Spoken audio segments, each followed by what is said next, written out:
I had an obsession with physical parts. Like मुझे अगर कोई सर्विस बिजनेस का बोलता था, मैं बोलता यार ये क्या बिजनेस है, ये तो मतलब कचरा बिजनेस है। सिटी स्कूल से मैंने अपना ओ लेवल्स किया था, ए लेवल्स भी वहीं से किया। ए लेवल्स के टाइम पर ही बड़ा क्लियर हो गया कि मैं कॉमर्स की फील्ड में ही जाना चाहूंगा। 2010-11 में आईबी में भी फिर फोकस जो है स्टार्ट हो गया था एंटरप्रेन्योरशिप की तरफ। तो वहाँ पे उन्होंने एक सेंटर फॉर एंटरप्रेन्योरियल डेवलपमेंट बनाया। तो वहाँ पे फिर मैंने कहा यार ये काम ऐसा है कि मेरा अपना इंटरेस्ट है। When Uber came to Pakistan, so that was the news. तो 2015 से फिर ट्रेंड आया कि बहुत सारे आईबी ग्रेजुएट्स जो हैं वो फिर स्टार्टअप्स में गए। पाकिस्तान में ज़्यादातर फैमिली बिजनेस रन होते हैं. मेरी फैमिली में किसी ने बिजनेस नहीं किया था। So how did it led you to your first business? There were some skills I learned. Scents and Stories, which is Pakistan's biggest e-commerce fragrance brand. I'm the co-founder of ExitBase, which is a marketplace for buying and selling businesses. पहला 10,000 orders आपको कब तक receive हो गए? 1 million को आपने कब hit किया? I think sales ऐसी चीज़ है ना, बिल्कुल. मेहनत नहीं करनी पड़ती कि नहीं इस तरफ फोकस करना है, वो खुद ही फोकस हो जाता 12 से 15 CEOs they went to K2 for K2preneur. Why did you choose this program? है। First 2 days were very difficult. लोग जो है ना पैसे खर्च करते हैं आराम के लिए और अय्याशी के लिए, हमने पैसे खर्च करने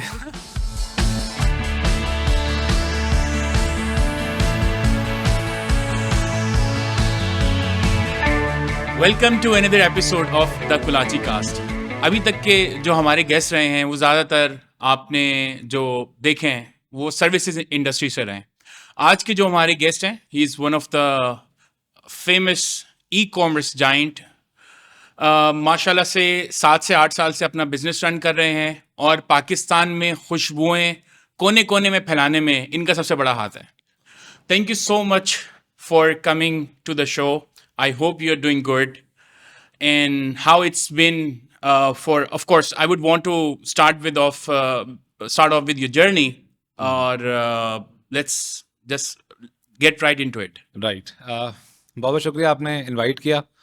और मेरा ब्रीफ इंट्रोडक्शन ये है कि I am the CEO and co founder of Scents and Stories, which is पाकिस्तान's biggest e-commerce fragrance brand, and now is also in retail with 28 outlets and 250 plus employees. इसके अलावा I am the co-founder of ExitBase, which is a marketplace for buying and selling businesses. Brief background मेरा educationally है कि I did my BBA from IBA, and then I was into different ventures, majorly into physical products. तो 3-4 failures के बाद अल्हम्दुलिल्लाह here I am. ठीक है माशाल्लाह. तो अर्ली एजुकेशन पे थोड़ा सा if you could get into details. तो कहाँ से आपका schooling, college, and how did you ended up in IBA? Why was that? कौन सी फील्ड और क्यों चूज़ किया आपने? राइट. तो हम सिटी स्कूल से मैंने अपना ओ लेवल्स किया था, ए लेवल्स भी वहीं से किया. और उसके बाद इंजीनियरिंग में मैंने थोड़ी सी करने की कोशिश की, प्री इंजीनियरिंग के कोर्सेज, फिजिक्स, केमिस्ट्री, लेकिन मुझे बहुत मुश्किल लगते थे. तो फिर वहीं से ए लेवल्स के टाइम पर ही बड़ा क्लियर हो गया कि मैं कॉमर्स की फील्ड में ही जाना चाहूँगा. तो कॉमर्स में फिर देखा सारे दोस्त जो हैं वो पहले IB अप्लाई करते हैं, फिर CBM, फिर ज़ेबेस्ट, वो एक एटलीस्ट कराची के लिए ये हायरार्की है. हाँ, तो वो तो बिल्कुल वही मैंने पाथ फॉलो किया. और मैं इतना पढ़ने में इतना स्टूडियस नहीं था. I was above average but far below the toppers. So I wasn't sure if I would get in, but अल्हम्दुलिल्लाह आई गॉट इन. और फिर वहाँ से IB का इस हवाले से माहौल अच्छा है क्योंकि अच्छे लोग, आई मीन जो टॉप टीयर स्टूडेंट्स होते हैं कराची के, वही आ रहे होते हैं. तो वहाँ पे फिर आपका लेवल थोड़ा से पीयर्स के साथ रह के अपग्रेड हो जाता है. सही है. और फिर वहाँ पे बड़े अच्छे कुछ टीचर्स मिल गए जिनसे हमारी अभी बात भी हो रही थी, डॉक्टर शाहिद कुरैशी जैसे. बिल्कुल. तो फिर वहाँ से एंटरप्रेन्योरशिप का तो 2010-11 में IB में भी फिर फोकस जो है ना स्टार्ट हो गया था एंटरप्रेन्योरशिप की तरफ. तो वहाँ पे उन्होंने एक सेंटर फॉर एंटरप्रेन्योरियल डेवलपमेंट बनाया, उसके अलग से स्पेशलाइज कोर्सेज, टीचर्स. और तो वहाँ पे फिर मैंने कहा यार ये काम ऐसा है कि मेरा अपना इंटरेस्ट है. उससे पहले भी बिज़नेस का मेरा इंटरेस्ट तो होता था, लेकिन कोई क्लियर पाथ नहीं होता था. छोटे मोटे कोई बिज़नेस करने की भी कोशिश की, लेकिन कोई बहुत स्ट्रक्चर्ड बिजनेस नहीं किया था. तो वहाँ पे फिर ये कि बिजनेस प्लान कॉम्पिटिशन्स होते रहते थे. तो वहाँ पे वो एक अच्छी एक्टिविटी मुझे लगती थी, वर्थ वाइल. तो उसमें हम लोग पार्टिसिपेट करते थे, कुछ में जीते अच्छा हाँ, तो वहाँ से फिर मिला कुछ कॉन्फिडेंस कि हाँ यार ये एक ऐसी फील्ड है जहाँ पे आप जाके कुछ कर सकते पाकिस्तान में ज़्यादातर फैमिली बिजनेस रन होते हैं, जी, और जी। अगर फैमिली नहीं भी होते तो कुछ हाँ। कम्युनिटीज़ हैं जो कि बिजनेस रन करती हैं। जी, जी, जी। तो आपका भी कुछ ऐसा बैकग्राउंड है फैमिली की साइड से? नहीं मेरी फैमिली में किसी ने बिजनेस नहीं किया था। अच्छा। तो आई वुड से कि या अगर होंगे भी एक्सटेंडेड फैमिली में तो वो सेल्फ एम्प्लॉयड टाइप के लोग होंगे, प्रॉपर बिजनेस किसी का भी नहीं था। सही है। तो मुझे इस वजह से थोड़ा सा एक मुश्किल फेस हुई बिकॉज यानी इतनी अंडरस्टैंडिंग मेरी भी नहीं थी, और जो आपको पढ़ाती है यूनिवर्सिटी में बहुत सारी चीज़ें ऐसी होती हैं जो मिस हो जाती हैं।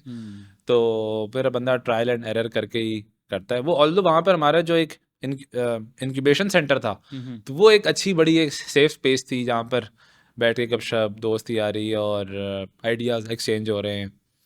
और फिर वहाँ से तो वहाँ से एक समझें कि स्ट्रक्चर्ड चीज़ मिल गई। तो तकरीबन सारे स्टूडेंट ऐसे ही बात करते थे कि हमें जो है अब स्टार्टअप करना है और ये बिजनेस प्लान बना लिया है, इस तरीके से कन्वर्सेशन रहती थी?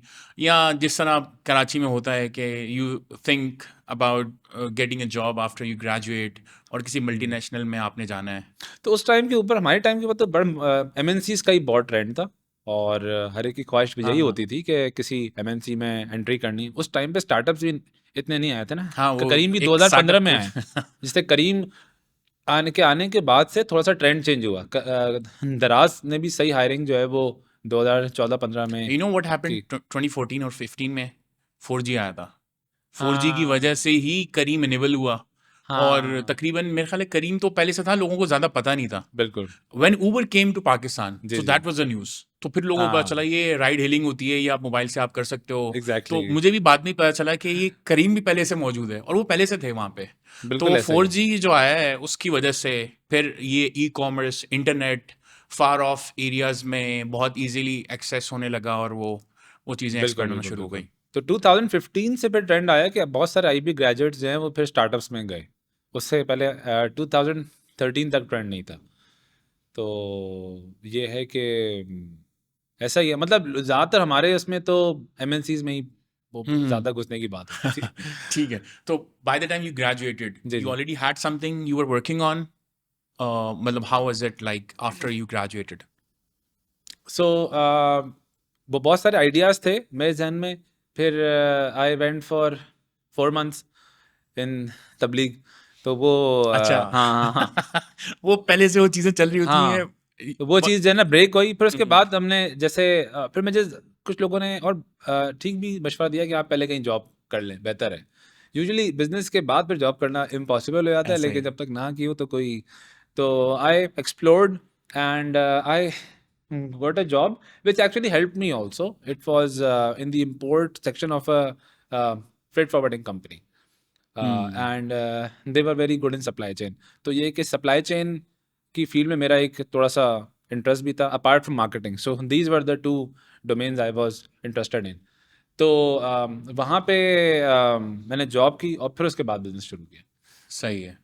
So how ji, did it led you to your first business? Because once you start doing job, मतलब जी, जी, of जी। course सारे स्टूडेंट हाँ, यही सोचते हैं कि हम ग्रेजुएट होंगे, साल 2 साल का एक्सपीरियंस लेंगे और उसके बाद काम स्टार्ट कर देंगे, जी, जी, अपना बिजनेस स्टार्ट कर देंगे। जी, जी, सबका ये ख्वाब होता है। जी, जी, बट ऐसा ही होता है। ये है कि once you get into that cycle, हाँ, हाँ, it's very difficult to get out of that position, because आपको ना वहीं पे बहुत सारे माइलस्टोन्स नजर आ रहे होते हैं जो आपने अचीव हाँ, करने हैं। कि या तो मैंने अभी सही से सीखा नहीं है, मुझे और बिल्कुल। सीखना है, या फिर ये है कि अभी यहाँ पे एक पोजीशन आ रही है, यहाँ पे एक बोनस आ रहा है, तो वो सब चीज़ें होती हैं हाँ, हाँ। Around you. So exactly what happened? वो एक पॉडकास्ट थी वाई कॉम्बिनेटर की। अच्छा। उसमें वो एक सवाल था कि जॉब और बिजनेस के ऊपर। अच्छा। तो उसमें उन्होंने बड़ी अच्छी बात की कि people who are entrepreneurs in the first year of doing a job they tend to know that it's not for them. अच्छा। तो मेरे साथ भी कुछ ऐसा ही हुआ कि although I fared well but I just know that I wouldn't really excel in this domain or in this field. Hmm. And फिर वो एग्जिट थोड़ा सा आसान इसलिए भी हो गया because the company wasn't doing really well and it closed down later. So there was also some exodus and some talks. अच्छा। अच्छा। तो वो उस वजह से माई काइंड ऑफ निकलना थोड़ा सा आसान हो गया उसके साथ में, लेकिन but there were some skills I learned really well, like imports usually because it was a हाँ, वो freight पूरा forwarding. प्रोसेस आपने तो देख पूरा लिया। प्रोसेस जो है वो समझ में आ गया, तो इस सही वजह से फिर और मेरी जो एक्सपर्टीज, अच्छा IBM में जो ज़्यादातर मार्केटिंग सिखाते हैं that is from the point of view of physical products, FMCG products. तो मेरा भी एक ऑब्सेशन ही हो गया कि I had an obsession with physical products, like मुझे अगर कोई सर्विस बिजनेस का बोलता था, मैं बोलता यार ये क्या बिजनेस है, ये तो मतलब कचरा बिजनेस है। लेकिन मतलब एक वो होता था सही कि यार वो आई मीन फिजिकल प्रोडक्ट होनी चाहिए, हाँ। और सर्विस में तो ये है ना कि you are always on your toes, या ठीक है ना। आई मीन दैट्स मतलब it seemed like a never ending work to me, या and in product it was like हाँ यार एक बार एक पहले मेहनत होगी फिर चीज़ें। लेकिन खैर कहानी यहाँ भी यही है काम से छुटकारा यहाँ भी नहीं है, लाइक सही है। You always have to work on improving your product, hmm, packaging, distribution, marketing. So सही है। there's also endless work here ठीक है। in the physical products domain. Yeah. तो वो डोमेन आपने डिसाइड कर ली, और was that the first thing that you worked on, sense and stories? No. So 3 ventures उससे पहले थे। ठीक है। फर्स्ट लेकिन तीनों फिजिकल प्रोडक्ट्स थी। सही है। एक मेरा ब्रांड था which use to sell foldable water bags. Okay. हाँ, तो मैंने बस इम्पोर्ट किए वो ऐसे प्लास्टिक के बैग्स होते हैं जो फोल्ड भी हो जाते हैं और उनमें पानी भी आ जाता है अप टू 8 लीटर्स। सही है। That was my first. Second was brand called वबीज which use to sell beard grooming products. Okay. Yes. So we were the first in that domain. Okay. But वो समझें कि because it was my first in the cosmetic industry and I was very new, तो बहुत सारी गलतियाँ की, बहुत सारी गलत approaches ली, जिसकी वजह से I wasn't able to really scale that business. उसके बाद था Aroma Pharmacy, which used to sell essential oils, carrier oils on Daraz. ठीक है। So it went well. So before Sense and Stories, up until 2017-18, we had around 8-10 employees, and we had a good volume. We were doing good, but like not the level which SNS has. सही है। And what led you to scents and stories? अच्छा, तो वो actually में fragrance industry was always on the radar because it's a huge industry Yeah. and it is also a very bigger market, but I always tended to do things which um, first of all which have some innovative value nobody else is doing and has some less competition. तो मैं blue ocean देख रहा होता था, तो मुझे लगता था यार फ्रेग्रेंस में तो बहुत कंपटीशन है, like you go to Imtiaz हाँ, तो 100 खुशबुएं रखी हुई हैं, ऐसा ही है। बड़ा चूज करना मुश्किल था। तो फिर लेकिन एक तरफ मेरे दोस्त ने मेरी वो दिलाई, तवज्जो दिलाई। उसने कहा यू शुड, हम लोग पहले ज़्यादातर दराज फोकस्ड होते थे और दराज उस टाइम के ऊपर use to work really well. तो for example we were the first one selling essential oil on Daraz. तो हम लोग जैसे ही लिस्ट करते थे तो हमारे पास ऑर्डर्स आना शुरू हो जाते थे। अच्छा। इसी तरह बियर्ड ऑयल्स में भी यही था कि we were the first one Daraz, तो वो हमारे पास 50 ऑर्डर तो दिन के आ जाते थे आराम से। अच्छा।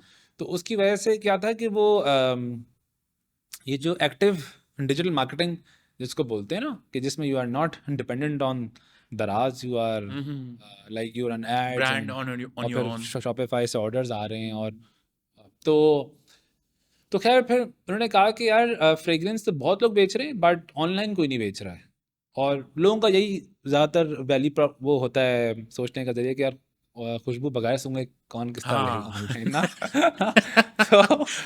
तो लेकिन ये देखा जाए तो ये प्रॉब्लम सब और भी बहुत सारी इंडस्ट्रीज के साथ है ना। तो हाँ। People want to smell touch, तो कपड़ा भी मैं भी बिल्कुल। फील के बगैर इंसान नहीं ले सकता या देखे बगैर।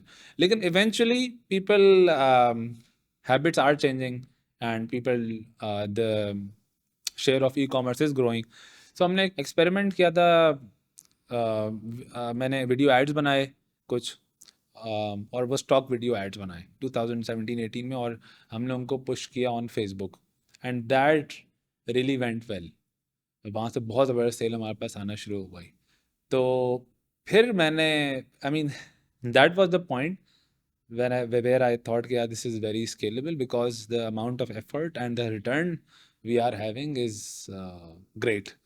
तो फिर I had this hunch के we have to build a good content pipeline and push our products. तो असल में एक तो दो मसले होते हैं यूजुअली प्रोडक्ट्स में ना, एक है प्रोडक्ट इटसेल्फ और एक होती है डिस्ट्रीब्यूशन। तो डिस्ट्रीब्यूशन जो है एक रिटेल है और एक ई कॉमर्स है। तो ई कॉमर्स में क्योंकि बिल्कुल स्पेस खाली थी, so we had ample room to play and we quickly build up a team with our own videographers, marketing team. हम लोग अपने कंटेंट खुद बनाते थे। और इंटरनेट पे ये होता है कि आपको ये नहीं पता होता क्या चीज़ चलेगी क्या चीज़ नहीं चलेगी। So you have to do a lot of trial and experimentation. तो usually people tend to give work to agencies और टू प्रोडक्शन हाउसेज, हाँ, बट उसमें outsource क्या कर होता दिया। है, अच्छा, and those production agencies at that time were mostly geared towards high value content which is playable on TV and तो वो जाहिर सी बात है उसकी कॉस्ट बहुत ज़्यादा होती थी।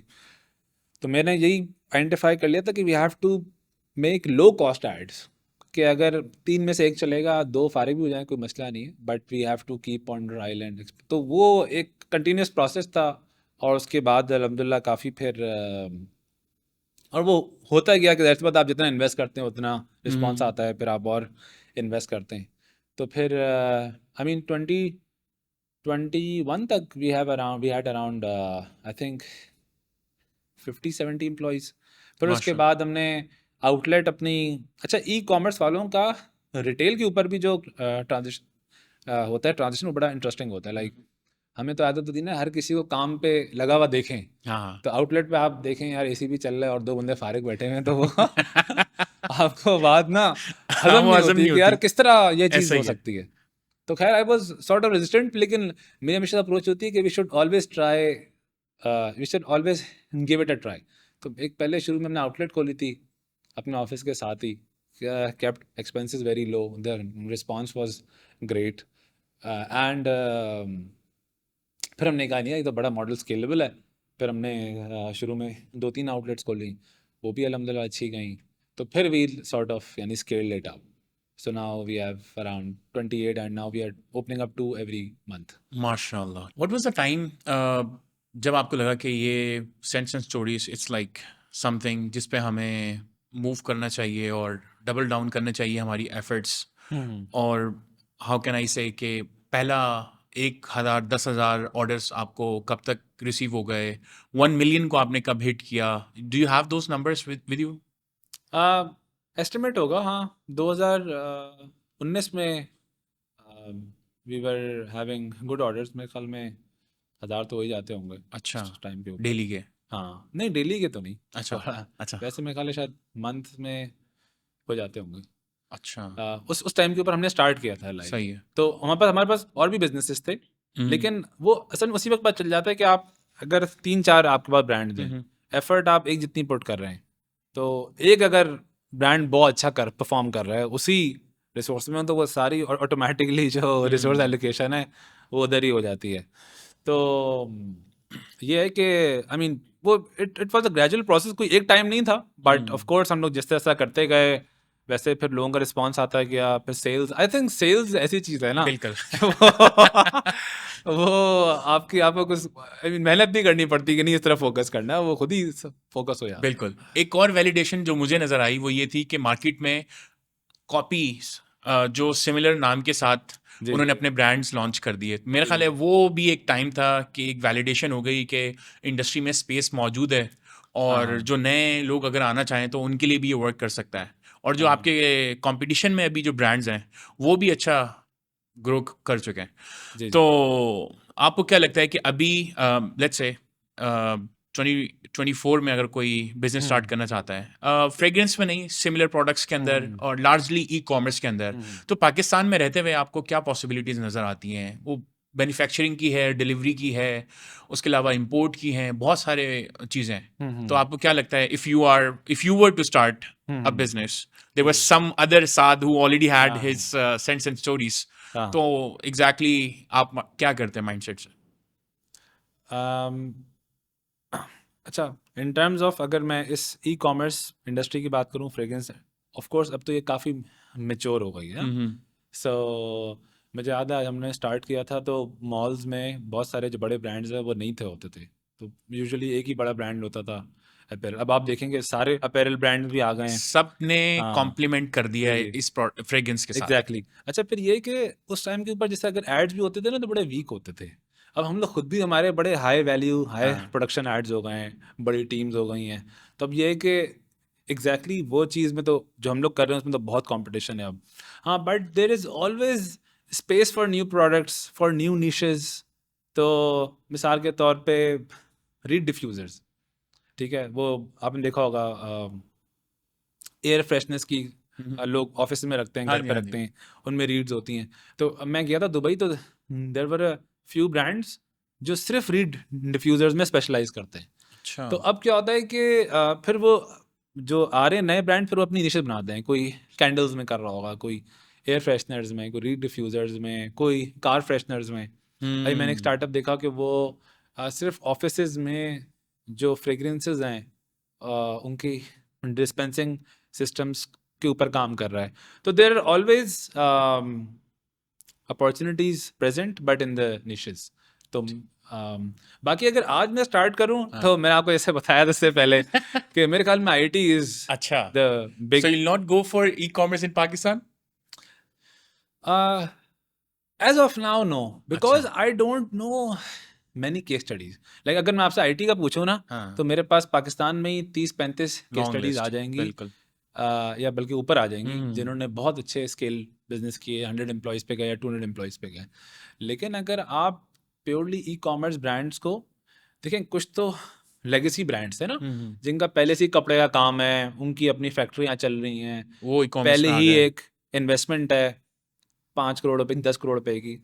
मैं उन लोगों को भी साइड पे कर रहा हूँ, क्योंकि यूजुअली उनसे लोग रिलेट नहीं करेंगे। आपकी ऑडियंस, आपकी ऑडियंस वो होगी जिसके पास 10 लाख रुपए, 1 करोड़ रुपए रखा हुआ है मैक्सिमम, ठीक है। तो उसके लिए तो मैं समझता हूँ कि अभी फिजिकल प्रोडक्ट्स जो हैं उनमें आना या उन पे करना वो थोड़ा सा टफ गेम टू क्रैक है। The better opportunity right now is in IT. और यहाँ पे आप अपनी कोई नीड ढूंढना। आपको पता है आईटी में भी हज़ारों चीज़ें लोग कर क्या? रहे हैं। तो कल इत्तेफाक से मेरे कुछ आईटी के दोस्त आए हुए थे, तो हम अच्छा। लोग बैठ के बात कर रहे थे ना, तो वो मेरा एक दोस्त बोलता है कि यार पाकिस्तानी, आजकल पाकिस्तानी लोकल मेड चीज़ों का बड़ा ट्रेंड है, और जनाद मेड इन मेड पाकिस्तान। इन पाकिस्तान का, और मीज़ान कोला है, और ये कोला है, वो कोला है। तो उन्होंने देखो यार कितनी सेल कर रहे हैं और कहाँ से कहाँ पहुँच गए।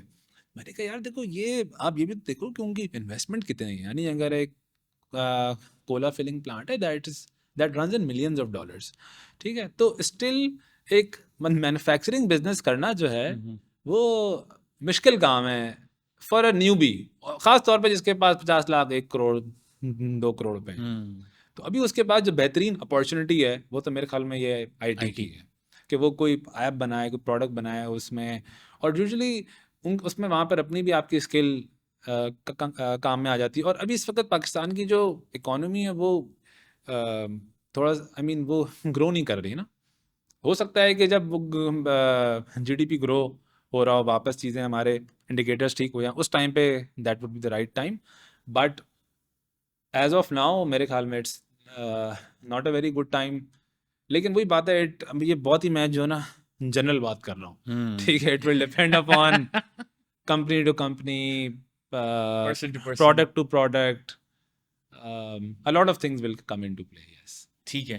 तो सेंस एंड स्टोरीज के अलावा 2-3 और कुछ काम है जो आपने जी रिसेंटली जी। स्टार्ट किए हैं, तो आप कर रहे हैं, तो व्हाई यू स्टार्टेड दोस? हाँ, तो एग्जिट बेस जो है वो मेरे वाले साहब पीआईए से हुए रिटायर 2013 में। तो उस टाइम पे मैंने सोचा कि मुझे ये पता था कि बाहर एक्विजिशन एंटरप्रेन्योर्स का बड़ा कॉन्सेप्ट है, कि वो लोग बोलते हैं यार शुरू से बिजनेस बनाना जो है ना वो बहुत मुश्किल काम है, नाम सोचना, डोमेन, और फिर वो उसकी प्रोडक्ट मार्केट फिट। तो it is easier that you buy a running business. तो मैं सोचा कि मैं अब्बू के लिए कोई ले लूँ, रनिंग बिजनेस ले लूँगा which would consume his time and you know make him active. तो तो मैंने बड़ा सर्च किया उस टाइम के ऊपर, तो मुझे कुछ मिला नहीं। Like I use to scan newspapers, although जब मैं सर्च करता था तो यूएस के रिजल्ट्स आ रहे होते थे सारे। तो यूएस में तो देर वर couple of websites which had thousands of listings where you can buy any type of business and you can get started in no time. So I always had thought that this is the missing piece in the entrepreneurial ecosystem of Pakistan. And conversely I also felt मेरे साथ 3-4 ऐसे लोगों के business थे जो उन्होंने अच्छा बढ़ाए, उनके ऊपर मेहनत करी, और फिर वो for some reason they had to leave their business, so that business went up in ashes without any IP, without, and all the efforts which were made to build that brand were gone because they weren't able to sell that business. सही है। So I thought that there is a space for a marketplace especially designed for running businesses where people can buy or sell their running business. So Alhamdulillah, currently we have 500 plus businesses up for sale. अच्छा, And yeah, and कितने acquire हो गए? I think एक estimate है because we run like Park Fields or OLX, so we हाँ। connect people. So there are around 25-30 case studies which we know of. Amazing. And we also know randomly, like अब एक साहब मिले किसी और के, तो उन्होंने पूछा और बताया कि यार वो मैंने आपके फेसबुक ग्रुप पे एक पोस्ट लगाई थी, उनका एक ब्रेड मेकिंग प्लांट था and it got sold with in 1 hour, अच्छा, 4.5 करोड़ रुपए का। वाओ। तो बहुत से लोग होते हैं वो डील्स हो जाती हैं but they want to keep secret, हाँ, ठीक है ना, कि हर किसी ने बहुत अच्छा बिजनेस बेच दिया तो वो अगर सबको बता देगा तो लोग कर्जा मांगने आ जाएंगे, ठीक है। इसके बाद पैसे आ गए। हाँ, अभी एक हमारे ग्रुप पे बोल रहा था कि लोग ना इसमें एक तो नज़र वाला भी कॉन्सेप्ट है बहुत ज़्यादा। हाँ, तो एक बंदे ने ऑब्जेक्ट किया, हमारा फेसबुक ग्रुप है तो उसमें ज़्यादातर बहुत से लोग अपना जो बिजनेस बेच रहे होते हैं वो एनोनिमस होके बेच रहे होते हैं। अच्छा, तो मेरे एक दोस्त है, उन्होंने ऑब्जेक्शन की कि यार why are people posting while they are anonymous, because I would never buy a business from with no face. With no face. मैंने उनको रिप्लाई किया, मैंने कहा देखें वो एनोनिमसली कर रहा है, एक तो ये कि ऑफ कोर्स आप जब कमेंट करेंगे तो उस आप लोग मिल जाएंगे, like it won't remain anonymous. दूसरी चीज़ ये है कि अगर वो खुला कर देगा तो फिर तो उसके सारे खानदान वालों दोस्तों को पता चल जाएगा कि वो कितनी सेल कर रहा है, कितना प्रॉफिट है, उसके जो कंपेरेटर्स हैं उनको भी पता चल जाएगा, हाँ, ठीक है ना। तो वो nobody would like to, मतलब मैं आपका पूछूं कितना रेवेन्यू तो आप नहीं बताना चाहेंगे मुझे कैमरे पे तो एटलीस्ट या पब्लिकली। पब्लिकली, हाँ। तो उस वजह से there is kind of people try to keep it under wraps. या फिर होता है कि बिजनेस बेचने में ना आपको अपने पेट पर से कपड़ा हटाना पड़ता है, लाइक यू सही। हैव टू हाँ, हाँ, जब बेचना है आपने, ऑफ कोर्स। In front. तो वो बहुत से लोगों ने ना पर्दा किया हुआ होता है, हम्म, तो वो उसको सिर्फ उन लोगों के साथ खोलना चाहते हैं who they know are very serious people and they have money, which is good for that. तो उस वजह से alhamdulillah it's going well, although Pakistan की जो economic situation है, people would better I mean people are parking their money outside Pakistan. They are not currently investing inside Pakistan. तो आपको पता है प्रॉपर्टी भी सारी नीचे आई हुई है, फिर इन्फ्लेशन है, तो आई बिलीव के inshallah once the economy goes well then there will be an uptick. तो इसमें you are not taking anything out of it? आपने ग्रुप बना दिया, उसमें डील्स भी हो रही हैं। अच्छा, तो हमारी एक वेबसाइट भी है, एक जहाँ सही है। पर हमारी एक ग्रुप भी है। ठीक है। ग्रुप पे तो कुछ नहीं करते हम लोग, जो हमारी वेबसाइट है उस पर भी हम लोग we are not taking commission right now, but अगर आप हमारी मैनेज लिस्टिंग है, फीचर्ड लिस्टिंग है, अच्छा, हाँ, और फिर हमारी एडिशनल सर्विसेज हैं which people can take. So for example अब जो बाइंग एंड सेलिंग प्रोसेस होता है ना, that is very complicated process. उसमें you have to make a list of assets and then usually they can not be transferred at once, so they are transferred in phases. तो उसके पूरा एक contract बनाना, वो सब चीज़ें वो हम लोग करते हैं। तो that's our main source of revenue. We actually tried getting commission sort of thing for the first 6, but people tend to avoid and वो उसका हमें ज़्यादा नुकसान हो रहा था। तो वो डील अगर हो भी रही है तो हमें नहीं बता रहे, क्योंकि यार हम लोग पैसे मांग लेंगे उनसे। ठीक है, तो फिर तो उसका एक हल यही था कि यार we just keep the basic things free and then charge for premium, and then usually marketplaces take time to get to truly make profits, as seen from Zameen or Bagwheels or जी जी OLX. मैंने उनकी studies पढ़ी है, so it took a time. yeah But once long time they get established, yani especially as the number one player in that niche, then it is very profitable business. सो इसमें franchising अगर किसी को करनी है मतलब खरीदना नहीं है, जिस तरह वो आज़ाद चाय वाला का वो इवेंट भी हुआ है जी दो जी। तीन, तो इट्स काइंड ऑफ दैट या फिर टोटली ये एक्वायरिंग के ऊपर ही चल रहा है? अच्छा, पहले तो हमने यूजुअली एक्वायरिंग पे फोकस किया, फिर उसके बाद वहाँ पर अब फ्रेंचाइजिंग भी है। लाइक जो भी लोग फ्रेंचाइज कर रहे हैं, जिन्होंने अपने आप को ऑनबोर्ड किया हुआ एज अ, तो उनकी आपको लिस्ट दिख जाएगी। दूसरा, इन्वेस्टमेंट भी हमने खोली है अब, बहुत ही अच्छा, किसी को एहतियात के investment- साथ, हाँ कि अगर किसी को, क्योंकि यूजुअली जो हमारे पास इन्वेस्टर्स आ रहे होते थे हम्म, वो बोलते थे कि यार बिजनेस चलाना तो बहुत मुश्किल काम है, लेकिन मैं I want to passively invest, and of course जो डिमांड तो इन्वेस्टमेंट की हर जगह स्टार्टअप को है। तो it was a kind of tricky situation where you also don't want to get in any controversy or fraud or something like that. तो फिर हमने इसका ये निकाला कि very selectively, like अगर कोई ऐसा business है जिस पे we have trust on the founders and they have presented all their books to us and we are sure of their story and their numbers, then we have helped them list up अच्छा for investment, and then people have people have invested in their businesses. सही है, So जबरदस्त, ये भी हम लोग कर रहे हैं। Good good. अच्छा एक यूज केस लेते हैं, जी। लेट्स से कि मैं एक ई कॉमर्स बिजनेस रन कर रहा जी। हूँ और महीने की सेल जो है तकरीबन $50,000 की है और जो मेरे पास एसेट है वो तकरीबन $1,00,000 का है। ठीक है। तो अगर इस प्रोडक्ट की या इस ई कॉमर्स कंपनी की आपको वैल्यूएशन निकालनी हो जी तो बेसिक्स क्या होते हैं उसके? जी। वैल्यूएशन के 2-3 क्राइटेरियाज हैं।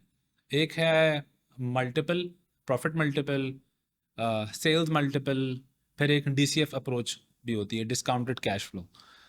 अच्छा, जैसे अमेजॉन स्टोर्स हैं, दे या और उसी से फिर आगे चल रहा है, तो they usually trade on their profit multiples.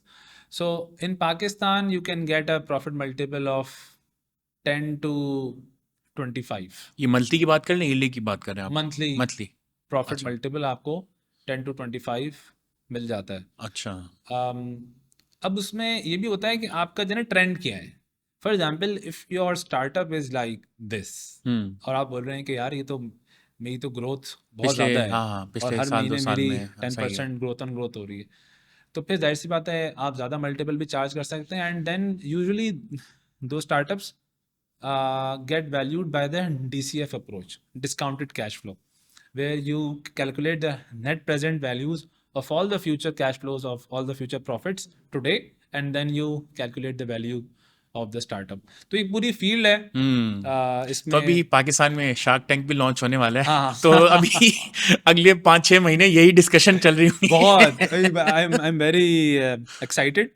Are you joining? Yes. अच्छा जी जी, हमारी पिच है अभी 3 दिन बाद। अच्छा will be pitching exit base और हम Okay. लोगों को यही बोलेंगे कि देखिए शार्क टैंक में तो शार्क टैंक तो होगा साल में 2 दफा, सही है, हम लोग साल के 365 दिन जो है वो हैं शार्क टैंक कर रहे शार्क टैंक कर रहे हैं। तो किसी को अगर बिजनेस खरीदना है, हाँ, इन्वेस्टमेंट हाँ, करनी है, बेचना है, तो वी आर हियर। सो सही वी है, आर सही the digital version of shark tank. Right right amazing. अच्छा ये जो एग्जिट बेस है ये आपने किसी और जगह पे इसको एग्जीक्यूट होते हुए देखा है? There is something like this US, product of platform? course. अच्छा BizBuySell, businessforsale.com. These are the 2 biggest websites which engage. And then there are sub niches like Empire Flippers, Flippa, AppSumo के नाम से Acquire.com, MicroAcquire, AppSumo. AppSumo is like marketplace for softwares. SaaS products जो हैं वो list होते हैं, आप life time उनका लाइसेंस ले लेते हैं बाय पेइंग वन टाइम। और किसी भी कैटेगरी में आपने जाना है तो एक तो एस्टैब्लिश प्रोडक्ट्स होते हैं, जिस तरह कम्युनिकेशन में आप देख रहे हैं स्लैक है, स्काइप है या डिस्कॉर्ड है, तो इस तरीके का कोई आप कम्युनिकेशन में आप प्रोडक्ट देख लें और लाइफ टाइम आप उसकी ऑनरशिप जो है या लाइसेंस टू यूज़ वो $100 में $500 में आप खरीद लेते हैं. Of course it comes with disadvantages के वो बहुत ज़्यादा इस्टेब्लिश नहीं होता है, लेकिन अगर आपका बेसिक काम हो रहा है और you get a license of $500 तो you can use that for your company. तो अच्छा बहुत सारे जो अर्ली स्टार्टअप्स हैं, तो आपकी जो भी रिक्वायरमेंट है सॉफ्टवेयर की, आप एप्सुमो पे जा सकते हैं और वहाँ पे you can see the list of available softwares और मेरे ख्याल है अच्छी परचेजिंग हो सकती है. I know a lot of people जिन्होंने सॉफ्टवेयर उस टाइम पे खरीदे $200 के, और आज उसकी अगर वो मंथली सब्सक्रिप्शन पे जाएं तो मेरे ख्याल है $1000 का बिल बनेगा मंथली, अच्छा जो उन्होंने $200 में पहले खरीद लिया था. राइट और अब वो एप्सुमो पे अवेलेबल नहीं है because they got themselves establish. तो अच्छा ये भी एक आइडिया है सॉफ्टवेयर कंपनीज के लिए. जिस तरह आप वो एक और बात कर रहे थे गूगल एक्सटेंशन की, तो to raise your early investment, तो this is also a very good place कि आप सस्ते में अपनी अर्ली अडॉप्टर्स को फॉर अ फ्यू बक्स आप उनको लाइसेंस दे देते हैं, right and with that you raise capital. अच्छा वेरी इंटरेस्टिंग ऐप सुमो. मुझे याद पड़ता था कि it was kind of WooCommerce extension भी होती थी इसी नाम से. वो कोई और चीज थी I don't ऐप. remember अच्छा अच्छा exactly, अच्छा but yeah, it's very interesting. I only got to know about it अच्छा very recently. recently अच्छा अच्छा अच्छा अच्छा by a very good friend. तो राइट राइट उन्होंने एक अच्छा लाइसेंस खरीदा था, और वो अच्छा प्रोडक्ट जो है मतलब बाद में इस्टेब्लिश भी हो गया, राइट और उसके अब प्लेटफॉर्म इंडिपेंडेंट मतलब बहुत सारे उसके डायरेक्ट क्लाइंट्स भी हैं माशाल्लाह. अच्छा सो यू वर सेइंग कि जो एग्जिट बेस आप डेवलप कर रहे हैं, it's already a known business in the west. Of course. मतलब 2000 आप इससे आइडिया लगाएं कि जो फर्स्ट वेबसाइट बनी थी that was in 1998 in US where you which was a यानी specific market place for buying and selling businesses. फिर उसके बाद वो नीशेज आती गई, जैसे डिजिटल बिजनेसेस का बूम आया तो फिर फ्लिपा बन गई. फिर अमेजॉन हाँ बिजनेस हाँ. का बूम आया तो एम्पायर फ्लिपर बन गई. फिर सास का बूम आया तो माइक्रो एक्वायर बन गई. तो देखा जाए तो हम लोग वैसे ही 20 साल पीछे चल रहे हैं. Like what happened in US 20 years ago सही है. we did in 2023. सही है. तो तो इस तरह के आइडियाज, जी जी how do you end up to those ideas, those thoughts, जो कि मतलब ऑफ कोर्स यूनिवर्सिटी में बात होती है, हाँ टीचर हाँ जब पढ़ा रहे होते हैं कि आप जो वेस्ट में जो चीज़ प्रोडक्ट वर्कआउट कर गया हो तो उसको आप पाकिस्तान ले आए. एंड इंडिया में बहुत सारी चीज़ें हुई हैं इस वही तरीके है से बिल्कुल वही है. कि Booking.com की जगह उनका अपना एक स्टार्टअप है जो कि बिलियंस में चला गया. ऑनलाइन लर्निंग एडटेक में बायजू मतलब वेंट टू ट्रू बिलियंस. तो ट्रू ट्रू खैर ट्रू वो ट्रू. उसका डाउनफॉल आ गया, वो एक अलग डिस्कशन है, but it work for them. तो यस यस. पाकिस्तान में जो अभी प्रोडक्ट लेवल पे जो काम करना चाहते हैं, उनका थॉट प्रोसेस मतलब कैसे स्टार्ट होना चाहिए? मेरे ख्याल में it's a good way to see कि यार कौन सी चीज़ें वहाँ पर हो रही हैं, हमें कौन सी प्रॉब्लम्स फेस हो रही हैं और कहाँ पे हमारे पास केस स्टडीज़ अच्छी हैं. इंडिया की बाय द वे एक बहुत अच्छी हमारे पास केस स्टडी है क्योंकि हमारी मार्केट और डेमोग्राफिक्स बहुत सिमिलर हैं. तो अगर कोई चीज़ इंडिया में चल रही है तो अ, उसके ऊपर कयास किया जा सकता है कि वो यहाँ भी चलेगी. ऑल्दो मैंने बताया ना कि बहुत सारी चीज़ें पाकिस्तान की मईशत की वजह से काफ़ी और पाकिस्तान में जो ब्लैक इकॉनमी है अ, उसकी वजह से भी काफ़ी जो है ना वो हिंड्रेंस है. जिस तरह जो इंडिया है उसने इस चीज़ को काफ़ी क्लैम डाउन किया है. लेकिन यहाँ पर जो है वो people tend to like keep things out of books, और उसकी वजह से ख़ास तौर पे हमें एग्जिट बेस में उसका बड़ा देखना पड़ रहा है कि वो जैसे ही किसी को बिजनेस लिस्ट करना है, अब अकाउंट्स किसी के नहीं बने हुए होते और वो फिर शेयर भी नहीं करना चाहते कि यार कोई आंखें पकड़ लेगा और इस तरह की चीज़ें. तो वो मुझे ऐसा लगता है कि इसकी वजह से पूरा हमारा जो स्टार्टअप इकोसिस्टम है वो भी नीचे जा रहे हैं. बिकॉज ऑफ कोर्स अगर आपकी चीज़ें फॉर्मल नहीं है, you can not raise investment, you can not raise capital from banks और सो, बिकॉज वो चीज़ें ही आपकी नहीं है, लिस्टेड नहीं है. लिस्टेड नहीं है. तो वो वैसे तो हम लोग मतलब और जो फिर होता ही है कि जो लोग फॉर्मल सेक्टर में काम कर रहे हैं वो मुझे लगता है कि श्रिंक होते जा रहे हैं, और उसकी वजह से फिर there is less incentive to grow and scale. तो सही मैंने है। देखा कि बहुत सारे जो स्टार्टअप्स थे, इसके ऊपर बात नहीं हो रही, लेकिन मुझे लगता है जैसे आपको पता होगा ग्रोसरी डिलीवरी स्टार्टअप्स हैं, या ये जो ई wholesale commerce.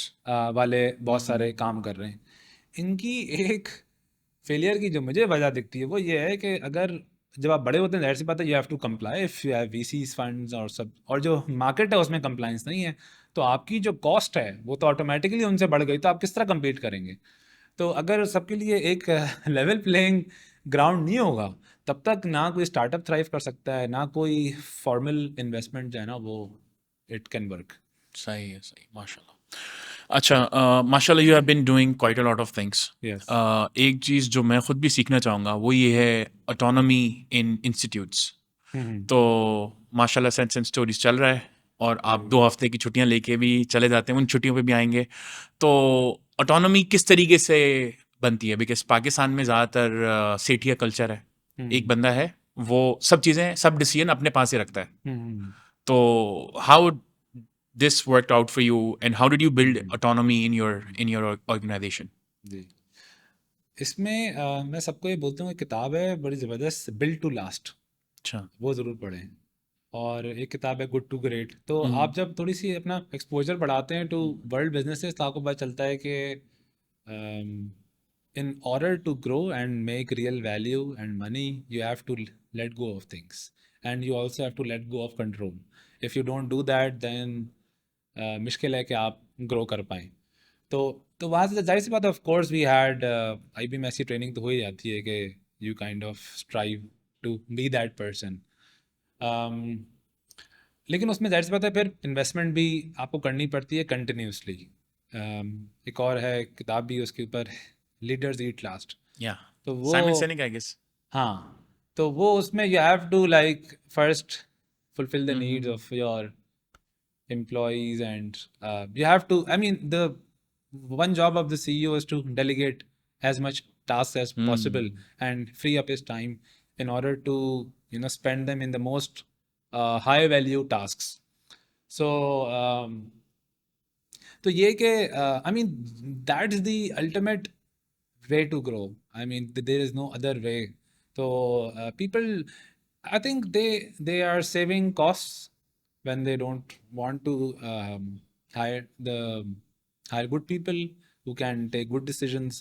And of course, when you don't have good, जिस तरह माशाल्लाह आपका ऑफिस है बेहतरीन, मतलब you could have worked with a very regular office as well.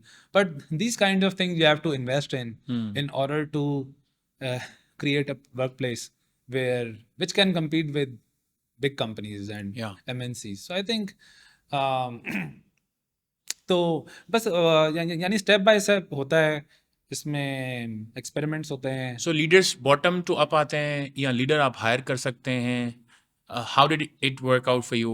आपने लीडर्स हायर किए, मतलब उन पोजीशंस पे ले आए, टॉप पोजीशंस पे, या फिर जो आपके साथ अर्ली ऑन जो आपकी टीम थी वही आगे जाके डिसीजन मेकर्स भी बने? I think both.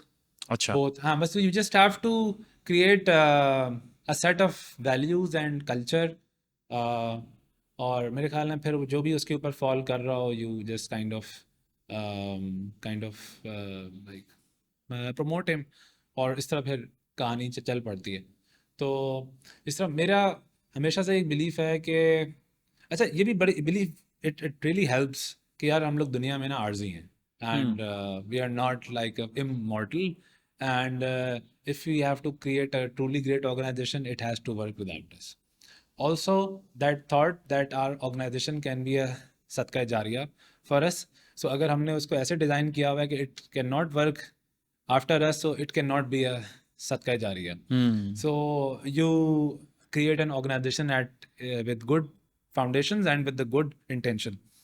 मेरी किसी से बात हुई तो उसने बोला कि यार अच्छी नीयत के साथ काम करता है ना बंदा तो काम चल पड़ता है। मैंने कहा आप अच्छी नीयत को ज़रा खोलें, ये तो बड़ी जनरल बात हो गई।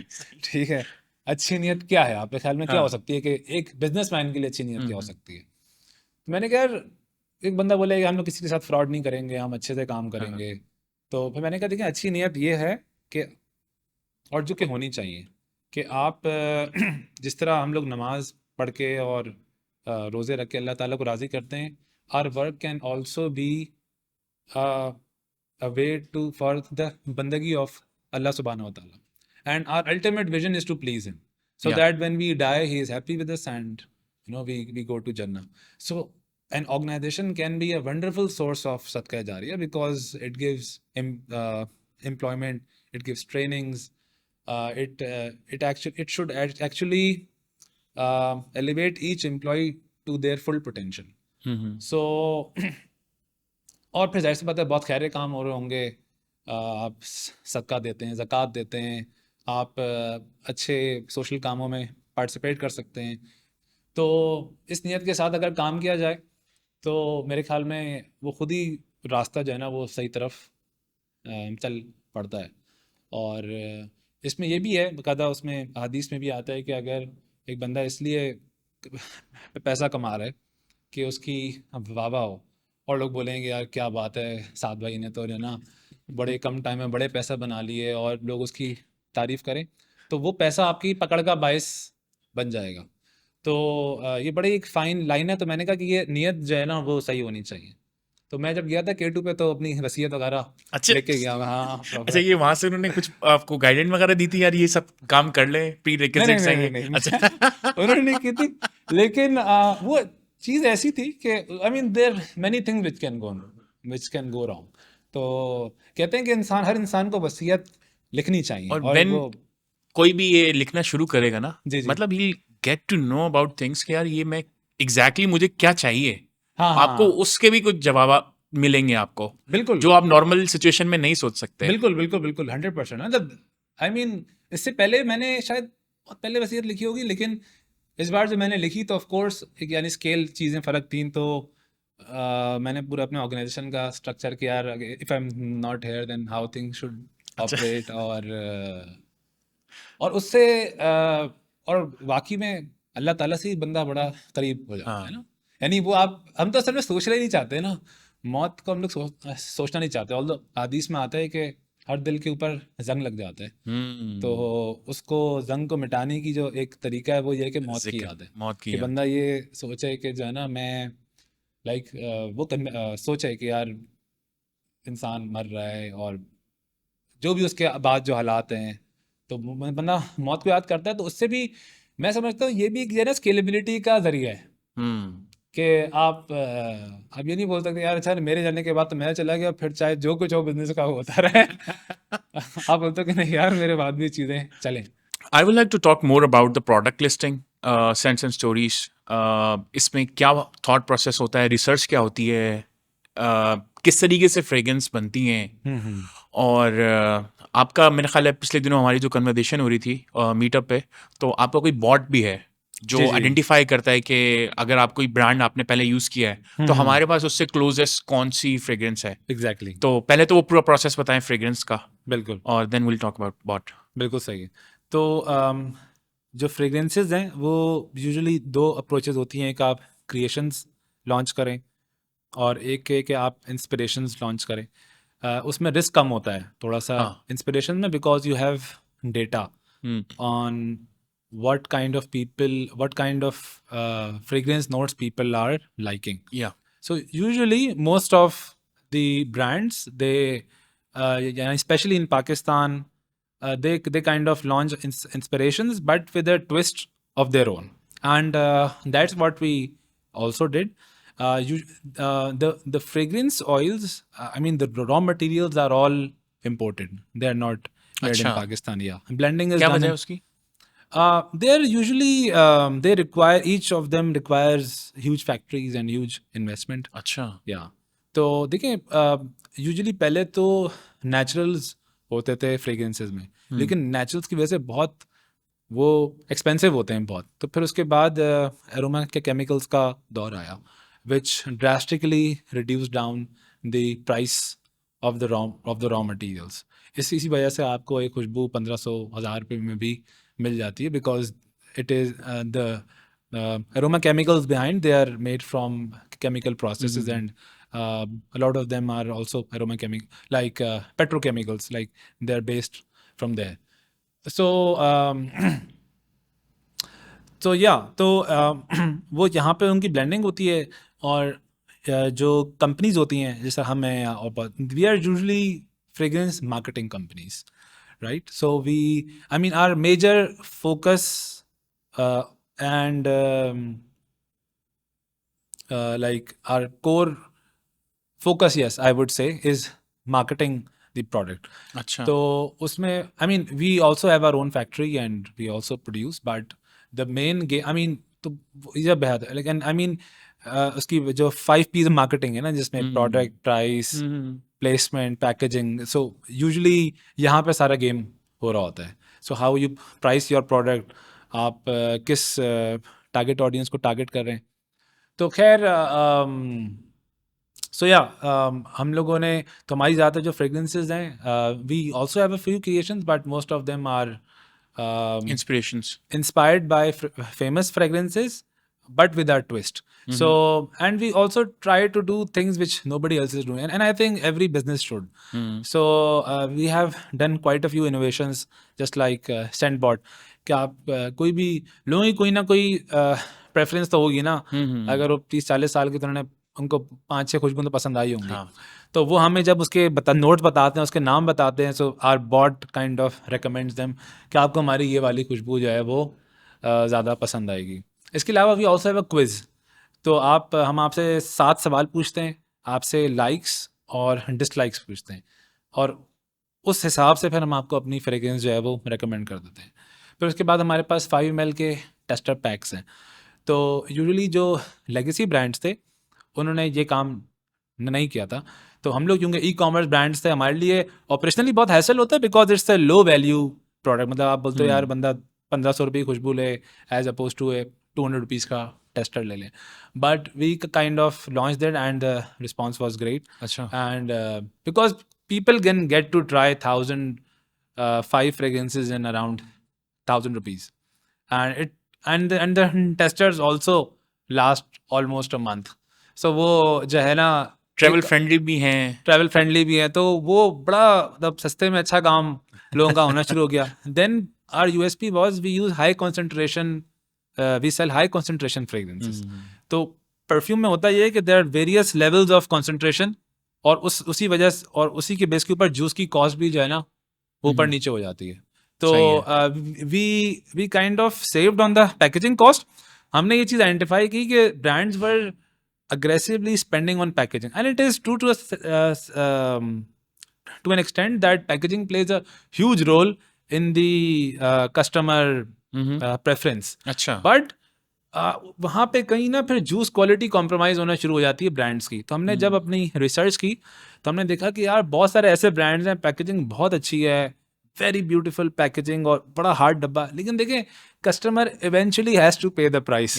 कोई भी अगर 1000 रुपये का डब्बा ही बना रहा है तो वो उसकी प्राइस कस्टमर से ही लेगा ना वो. तो सही फिर there was a trend in US for sustainable minimal packaging.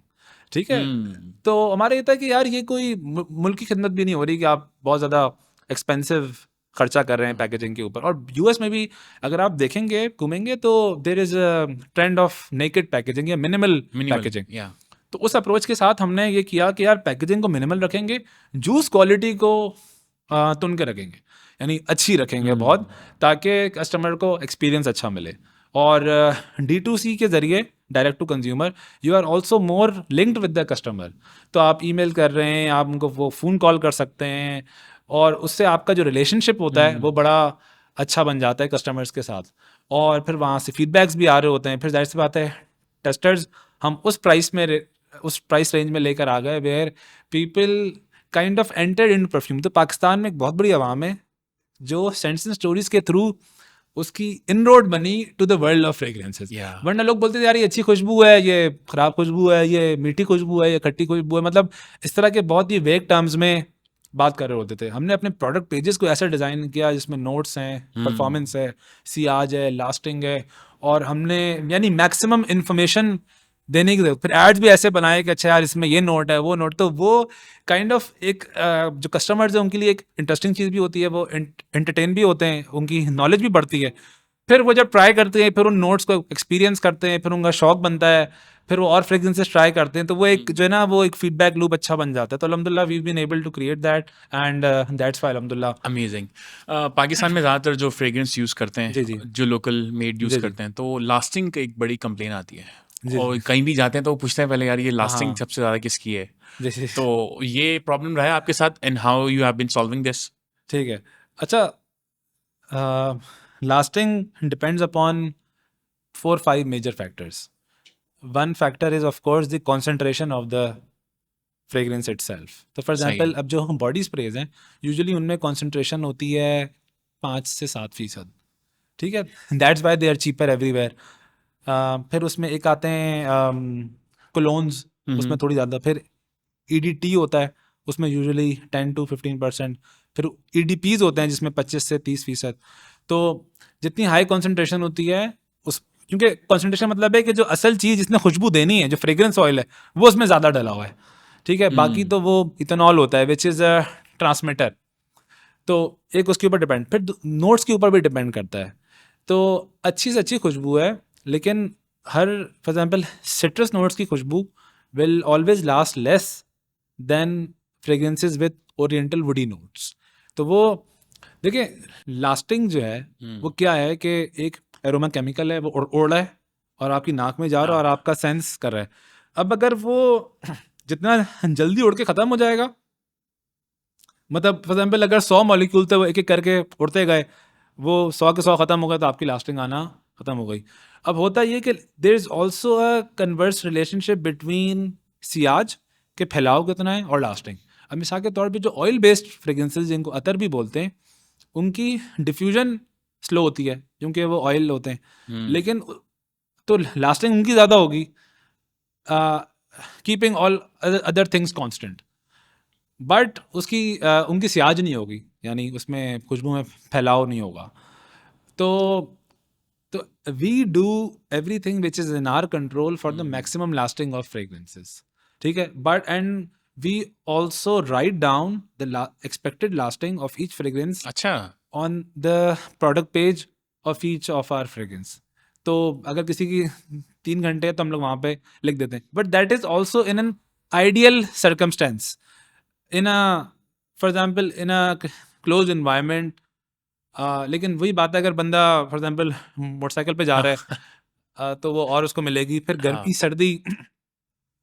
So what I say that we as a company we do all which is on our end सही है। for the maximum lasting of fragrances, but there are so many factors, variables at play. अब मैं आपको बताऊं, एक चीज़ होती है इसको बोलते हैं हैबिचुएशन। कोई भी चीज़ जिससे आप रोज़ाना की इंटरेक्शन होती है, आप उसको कम से कम फील करना शुरू कर देते हैं।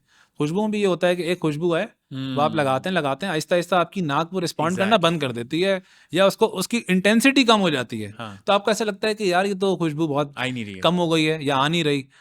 तो ये भी एक बहुत बड़ा फैक्टर होता है। लोग हमसे एक ये भी होता है कि हमसे एक खुशबू लेके जाते हैं। अभी मेरे जो हेड ऑफ रिटेल, तो वो मेरे पास आते, साथ भाई कुछ कस्टमर्स आते हैं, वो बोलते हैं कि यार सेंट्स एंड स्टोरीज में वो बात नहीं है जो कि पहले होती थी ना। तो देखिए, as a CEO we know that we have change absolutely nothing, like we do our maximum to keep things as it is, and सही दैट है। इज कॉल्ड क्वालिटी, दैट कि आप कंसिस्टेंट रहें इन योर प्रोडक्ट्स। तो मैंने कहा यार उसमें there many variables at play, but इंसान की नाक भी ना मेच्योर कर जाती है। जो खुशबू उसको पहले अच्छी लगती हैं वो बाद में इतनी नहीं लगती। और दूसरा, अगर कोई आपको खुशबू बहुत स्ट्रांग लगती है तो जो जो हुआ होगा वो ये है कि एक खुशबू आपको मैंने दी, जैसे आपने लगाई, आपको बहुत स्ट्रांग लगी, ठीक है, आपने बोला आहा मज़ा आ गया, मतलब फिर उसके बाद जो है आपकी नाक ऑटोमेटिकली उसको फिल्टर करना शुरू कर देती है। अब जिस तरह आप जब इस ऑफिस में फर्स्ट टाइम आए होंगे और फर्नीचर आया होगा, तो आप मतलब आप देख रहे होंगे, मज़ा आ रहा होगा, यार क्या ऑफिस है। अब आप ऑफिस आते हैं तो थोड़ी ना देखते हैं, अब आपका ख्याल कहीं और होता है। हाँ, अब आपको इसी तरह हर चीज़ के साथ है ना। गाड़ी में जब आप पहले बैठते हैं, ब्रांड न्यू गाड़ी आई है, उसका मज़ा आपको कुछ और दिखता है, फिर उसके बाद वो आप बैठते रहते हैं, फिर उसके ख्याल भी नहीं शादी आता। होती है। शादी मेरी खैर अभी होनी। जल्दी कर लें। अच्छा, तो टॉकिंग अबाउट नोट्स, तो आपके 3 बेस्ट सेलर्स कौन से हैं क्विकली? हाँ, हमारा मेंस में कैश 22 है, टिपिंग पॉइंट और स्मैश माय हेड। ठीक है, और जी। क्या रीजंस हैं इनके, मतलब क्या Uh, नोट्स हैं, थोड़ा सा ये Cash 22 is a fruity fragrance. Tipping Point is a blue fragrance, but with more woody notes. और जो Swaj है, that has more ambery notes with the woody base. So usually जो गर्म इलाके के लोग हैं उनको ठंडी खुशबुएं पसंद होती हैं। अच्छा हाँ, और जो ठंडे इलाके के लोग हैं उनको गर्म खुशबुएं पसंद होती हैं। अच्छा तो वो I mean people strive for what they don't have, right? या सो एग्जैक्टली तो ये है कि ये they are cool fragrances and Pakistan में यूजुअली कूल फ्रेग्रेंसेस का ही रिवाज है। सही है। और फीमेल Females में our top 3 selling are first in Marry Me, which is very exotic grapefruit. And second is Lady, and third is Living Floral. सही है, So these are the top selling in women. And वो हमने अपनी website के ऊपर we have top 5 men, top 5 women. हमने ना वो सेट्स बना के रखे हैं. So if anybody is seeing this podcast for the first time, I mean he can just go and check out, और वहाँ से उसकी जर्नी बड़ी आसानी से स्टार्ट हो सकती है। अमेजिंग। मूविंग ऑन साथ भाई, आपके एक रिसेंट एडवेंचर की तरफ। जी। मेरे ख्याल है 12 से 15 CEOs they went to K2 yes. For K2preneur नाम था एडवेंचर का। तो पहले तो ये बताएं कि why did you choose this program, Right. और then walk us through the journey of those 12 to 15 days. Yeah. So I'm always looking for creative activities which I can do, which can get me out of my comfort zone, getting to do things which I have not done before. So trekking is one activity which I had never done before. अच्छा, बिल्कुल हाँ, भी नहीं। बिल्कुल भी नहीं। I mean वैसे ही बंदा चलता है, घूमता हाँ, वो फिरता है, थोड़ा बहुत, लेकिन हाँ। मूड बना के प्रॉपर कि हाँ। भाई आज ट्रैक करना है यहाँ वहाँ से चढ़ना है। वहाँ, तो वो नहीं किया था पहले। तो फिर जब पता चला कि अच्छी टीम जा रही है और भी एंटरप्रेन्योर्स होंगे, तो हाँ। I thought that's a good opportunity सही है। To go. और बस फिर I filled in the form, got in, and अलहमदुलिल्लाह इट वेंट वेल। तो K2 is one of the most difficult tracks in Pakistan, in fact in the world. अच्छा। Yeah, it is more difficult than Everest base camp trek अच्छा। as well. So हाँ, अच्छा मैंने जब sign up किया था तो मुझे भी इतना नहीं पता था What I'm signing up for. what I'm signing up for. फिर जब मैंने देखा तो मैंने कहा ये तो बहुत मुश्किल चीज़ है। लेकिन फिर मैंने कहा कि यार usually when you get out of your comfort zone, try new things, तो मुश्किल तो होती है बट फ़ायदा भी बहुत होता है। तो हुआ भी ऐसे कि हम लोग निकले, और इसमें ये कि आप पहले जहाँ स्कर्दू जाते हैं, स्कर्दू से अस्कोले एक विलेज है, वहाँ से आप जीप तक का सफ़र करते हैं कोई 8 घंटे का। वो रास्ते में वहाँ पर लैंडस्लाइडिंग हुई थी, तो वो फिर you have to like track in the first यानी स्टेज एज वेल। फिर उसके बाद ये कि there an average of 20 kilometres you have to track each day. अच्छा। हाँ, तो first 2 days were very difficult, 20 kilometers. 20 kilometers, and that too up and down. तो एक होता है कि net elevation, that was not much, but overall क्योंकि पहाड़ी है तो ऊपर जा रहे हैं, नीचे जा रहे हैं, ऊपर जा रहे हैं, नीचे जा रहे हैं, तो वो फिर काफ़ी तो शुरू में तो आपने सवाल पूछा था ना कि वो I mean you get to question your choice a lot, because आप ये बोलते हो कि यार लोग जो है ना पैसे खर्च करते हैं आराम के लिए और अय्याशी के लिए, हमने पैसे खर्च करने हैं मुश्किल में आनी थी। मुश्किल में। तो उससे पहले मैं थोड़ी ट्रेनिंग भी कर रहा था, उससे अच्छा। कुछ गुजारा हो गया, वरना तो बिल्कुल भी नहीं कर पाता। तो ये कि फिर 2 दिन किया, फिर रेस्ट लेते हैं। अच्छा, यूजुअली जो ट्रैक है 80% इसके फॉरनर्स अटेम्प्ट करते हैं। तो पिछले साल मुझे मेरे पास आ रही थी स्टैट्स के 2000 लोगों ने किया, जिसमें से 300-400 पाकिस्तानी थे, बाकी सारे फॉरनर्स थे। तो फॉरनर्स जो है ना, वो भी ये होता है कि जब वो पूरी दुनिया में ट्रैक कर लेते हैं तो ये इसको आखिर में रखते हैं कि यार ये मुश्किल वाला ये भी करना है ना, इसको टिक मार्क करना है। तो खैर 5 दिन 2 दिन करते हैं, फिर रेस्ट है, फिर 2 दिन करते हैं, फिर आखिरी 2 दिन ग्लेशियर आ जाता है। ग्लेशियर पे बहुत मुश्किल हो जाता है। फिर उसके बाद तो ये 100 किलोमीटर्स का ट्रैक हो जाता है। फिर उसके बाद at the K2 base camp Concordia जिसको बोलते हैं, you have to decide whether you have to come back at the same route or you have to come back at a more shorter route but a more difficult, जिसको GGLA बोलते हैं. GGLA. So Gondogorola is a pass. It is a snow-covered mountain at a height of around 5,800 meters, and but if you scale that, then your path back is around 50-60 kilometers. तो जब क्योंकि जाने वाला पास इतना मुश्किल था, तो बंदा बोलता है यार इस रास्ते से मुझे वापस नहीं आना. तो ये एक बहुत बड़ी अप्रोच थी. बट तो खैर वहाँ पे फिर लोग बहुत बीमार भी हो गए. अच्छा. एल्टीट्यूड सिकनेस हो जाती है, 5-6 लोग बीमार हो गए. अल्हम्दुलिल्लाह मुझे कुछ नहीं हुआ. और फिर मैंने डिसाइड किया कि मैं GGLA भी कर लेता हूँ. ओके. तो that was the highlight of the trip. Like उसके असल में वो चीज़ इतनी मुश्किल हो गई कि फिर वो जो K2 बेस कैंप का कुछ रहा ही नहीं. तो उसमें ये होता है कि you have to first of all आप निकलते हैं सुबह. तो 5, 6, 7 की रूटीन हर दिन जो है ना वो फॉलो होती थी. 5 AM you have to wake up, 6 AM you get breakfast, and 7 AM you have to depart. So I wondered कि हाँ. वहाँ पे लोग नमाज कैसे पढ़ते हैं, तो हाँ. वो आपकी नमाजें और वो सब चीज़ें. तो नमाजों का तो मसला नहीं होता, बिकॉज यूजुअली 8-9 घंटे का ट्रैक होता है. सो हाँ. You are there at the base camp site सही बाय है. 3 PM 4 PM. सही है. तो हम लोग वहाँ usually- पानी वानी अवेलेबल है, सब चीज़ें. हाँ. अच्छा, बेस कैंप साइट उसी जगह पे बनता है जहाँ पे फ्रेश वाटर अवेलेबल हो. अच्छा अच्छा अच्छा. ठीक है ठीक है. तो बेस कैंप में पानी की होती है मिकदार. हाँ, बीच में नहीं होती.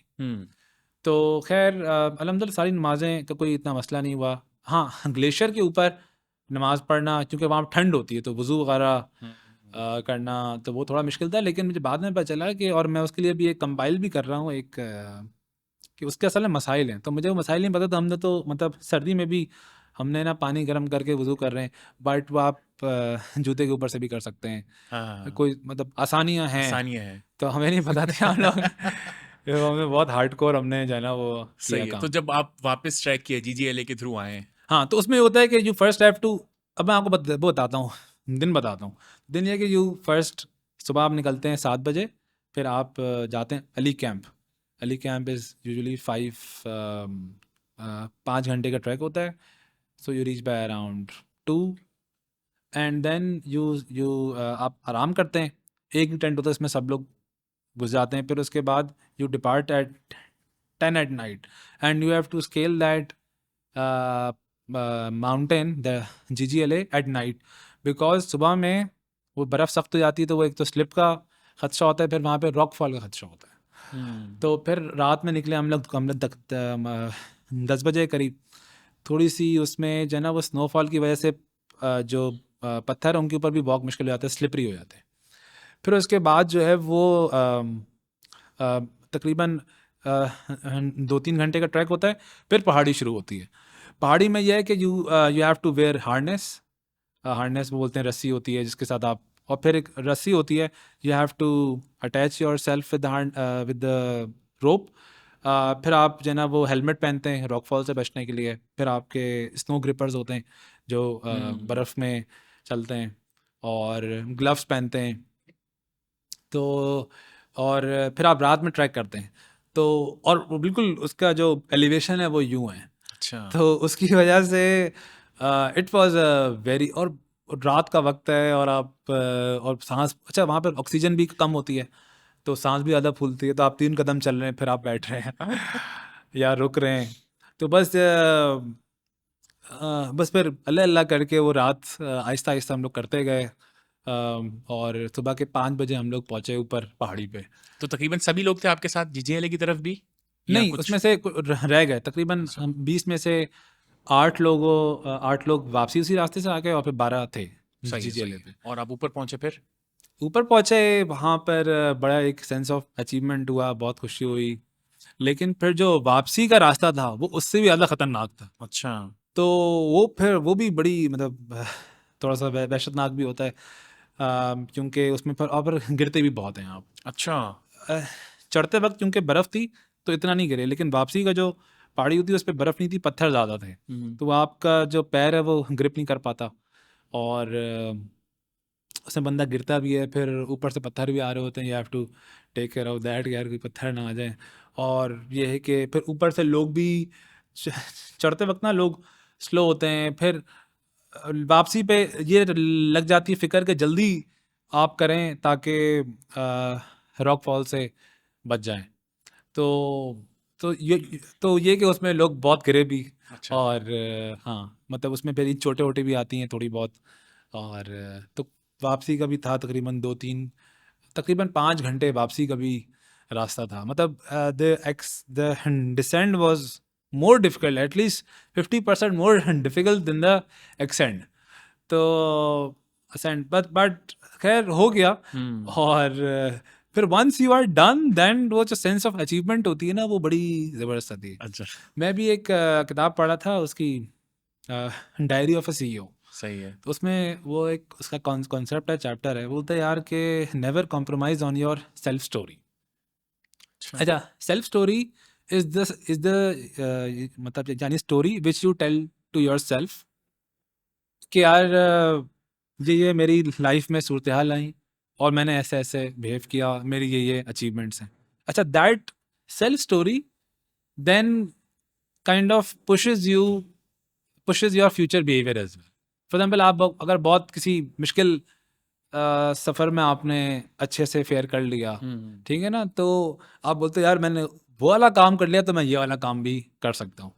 तो उसमें ये था कि यार you have to like write a great self story, and you have to do actions which make up for a good self story. So I think this trip was very great in that sense, that it was something which I had not planned of really before, and it is kind of very difficult to do. And usually अगर किसी आम बंदे को बोले बोले नहीं ये तो बहुत मुश्किल है यार, ये तो हो ही नहीं क्यों मत सकता, पड़ना मुश्किल में। और ये तो हो ही नहीं सकता ना, या ये तो इम्पॉसिबल प्रोफेशनल्स है। का काम हाँ है। हाँ, प्रोफेशनल सा काम है, या we are not good enough, या हमारी तो बॉडी, हम तो कराची वाले हैं, हम तो कमज़ोर हैं यार, ये तो पहाड़ी लोगों का काम है। लेकिन सीखने को भी मिला कि यार आप जिस चीज़ का भी आप सोच लें ना, तो वो कर सकते हैं। जिन लोगों ने भी किया वो भी इंसान थे, ठीक है ना, वो भी वही खाते थे जो हम खा रहे हैं। तो it is all about mental strength, and once you really decide on what you want to do, then things get aligned, and becomes easier if you have a good team. तो यही उसमें भी यही होता है कि यार अगर ये मैं ट्रैक अकेले कर रहा होता तो प्रॉब्ली मैं 2 दिन बाद वापसी आ जाता। अच्छा। बट द काइंड ऑफ या environment that was there. environment we had, and गपशप और एक दूसरे के पास मोटिवेशन। तो मेरे एक दोस्त हैं आदिल, उन्होंने कहा नहीं यार साथ तू कर लेगा, कोई मसला नहीं है यार, ये वो मैं हूँगा। तो उसने ना मुझे वो बड़ा पंप अप कर दिया था ना साथ ही, तो ऐसे उसने कहा कि कोई बात ही नहीं है। तो खैर वो जब मैं चढ़ रहा था, मैं वो जैन ने बोल रहा था उसको यार कहाँ फंसा दिया इसने। बट वंस यू डेथ, आज मैं बोलता हूँ नहीं, आज बंदे ने ठीक किया, लाइक पुश किया मुझे, I was able to do it. So I mean there are a lot of parallels which I can draw from my K2 expedition in real life. कि first you have to have a team which kind of complements you, which motivates you. तो आप मुश्किल से मुश्किल चीज़ भी कर सकते हैं। और और ये है कि कोई भी अगर आपका काम बहुत मुश्किल लग रहा है, ठीक है, तो वो बहुत मुश्किल नहीं है। जैसा अगर मैं बोलूँ कि I think you have to build the next Microsoft for example, तो आपको ध्यान में आएगा नहीं यार बिल गेट्स तो पता नहीं क्या चीज़ था, वो कर लिया, अब मैं नहीं कर सकता। But I think it's all in the mind. I mean if you really kind of get our self to believe we can do it, we would be able to do या इट। सो और इस तरह के जो फिर थोड़े से tracks होते हैं या इस तरह के एक्सपीरियंसेस होते हैं ना, वो आपको पुश करते हैं कि हाँ यार ये मुझे ऐसा लग रहा था मुश्किल है, लेकिन कर ही लिया ना, तो मैं और भी ये वाले काम कर सकता हूँ। बिल्कुल आप सही कह रहे हैं। और बहुत सारी चीज़ें प्रैक्टिकली मैंने देखी भी हैं कि जी। When I travel to US Silicon Valley, तो वहाँ पे कॉन्फ्रेंस में बैठे हुए हैं, तो वहाँ पे यूडेमी, एप्पल और माइक्रोसॉफ्ट के इंजीनियर्स हैं, प्रोजेक्ट मैनेजर्स हैं। जब उनसे बात होती है तो वी फील लाइक यार हाँ हमारे जैसे ही हैं। हाँ हाँ हाँ और ज़्यादातर आपको इंडियन और पाकिस्तानी भी नज़र आते हैं वहाँ पे हाँ इंजीनियरिंग टीम में। तो या I could totally relate to that. Alright, thank you so much for taking out time. Lovely talking to you. आखिर में आपकी तरफ से I would want to hear some positive in the e-commerce industry Pakistan में जो आप फ्यूचर में देख रहे हैं, और at large in Pakistani economy. हमारे एक IBM में सर थे, सर फैसल जलाल। तो वो अब किस्सा सुनाते थे, वो बोलते थे मेरे एक दोस्त है, वो बोलते थे यार जब हालात अच्छे होंगे ना तो मैं बिजनेस करूंगा। अच्छा। तो अभी नहीं किया, अभी तक नहीं किया। तो वो ये बोलते थे कि यार हालात तो ख़राब ही रहे हैं और रहेंगे गालबन, ठीक है, थोड़ी बहुत देर इज़ अच्छे बुरे हो जाते हैं, बट बहुत सारे दरवाजे बंद होते हैं तो बहुत सारे खुल भी रहे होते हैं। तो मेरे ख्याल में एक एंटरप्रेन्योर हमेशा एक ऑप्टिमिस्ट होता है और वो देखता है कि भाई मेरी स्ट्रेंथ्स क्या हैं, मैं कहाँ पर, वो जो जापानीज़ कॉन्सेप्ट है इकिगाई, या कि आप अपना पैशन, इंटरेस्ट, स्किल्स उनको देकर you try to find a sweet spot and you then start working. तो मेरे ख्याल में आप लोगों को जिस तरह मैं देखता हूँ तो दैट्स द लिविंग मैनिफेस्टेशन कि जो है I mean if you do what you love and you always try to improve yourself, acquire new skills and not waste your time doing unproductive things, and अपने ऊपर एक अपना मुहासबा भी होता है ना, आज का दिन मेरा यार ऐसे गुजरा, यहाँ वक्त ज़ाया हो गया यहाँ नहीं, तो वो मेरे ख्याल में बंदा मुहासबा करता रहे और अपने वक्त को प्रोडक्टिव बनाए, तो वो ज़मीन फिर नहीं करती मैटर, फिर आप अमेरिका में हो, पाकिस्तान में हो, आप जो है वो अच्छा काम कर सकते हैं। तो मैं समझता हूँ पाकिस्तान में अब मेरा इसका बिलीफ है कि बहुत से लोग जैसे पाकिस्तान से भागने के चक्कर में या उनके जहन में ये कि ये ज़मीन ही है जो हमें नीचे खींच रही है। तो ऐसी बात हो सकता है थोड़ी सी ट्रू भी हो, लेकिन लार्जली मैं समझता हूँ कि बहुत सारे ऐसे लोग हैं जिन्होंने यहीं पे बैठ के बहुत अच्छे बिजनेस बनाए। तो बस ये कि अपने असल में वक्त की जो प्रोडक्टिविटी है वो अगर हम लोग सही से अपना वक्त इस्तेमाल कर लें, ठीक है, सोशल मीडिया का अपने वक्त को रेगुलेट करें और स्किल्स एक्वायर करें, तो ये ऐसी चीज़ है कि वो बंदा किसी भी फील्ड में होगा, दुनिया में अल्लाह ताला ने काम तो हज़ारों लाखों रखे हैं और लोग अलग अलग मैं देखा है कि रास्तों पे जाके जो है ना वो सही they are earning well and they have grown. So the key is how you manage your time and make it productive. बेहतरीन, बेहतरीन। Thank you so much बहुत शुक्रिया। for that, and of course, thank you again for taking our time. Thank you so much. Thank you so much for listening to this episode, and inshallah, I'll see you in the next one.